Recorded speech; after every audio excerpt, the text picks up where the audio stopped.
నమస్కారం RTI 9 news కి స్వాగతం। సంగారెడ్డి జిల్లా సదాశివపేట పురపాలక సంఘం కమిషనర్ ఆధ్వర్యంలో తెలంగాణ ఆవిర్భావ దినోత్సవంలో పాల్గొన్న దీనికి chairman Aparna Shivraj Patel, vice chairman Chinta Gopal, అలాగే పట్టణ కౌన్సిలర్స్ పాల్గొనడం జరిగింది। RTI 9 news Sadashivpet reporter G Shankar Goud.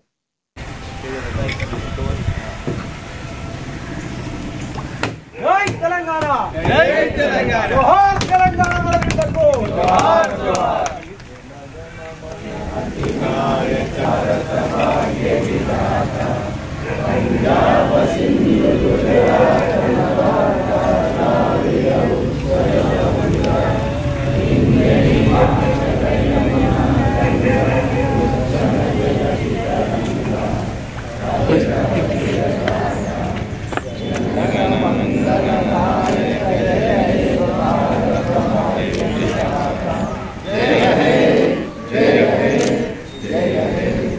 Bharat की जय तेलंगाना।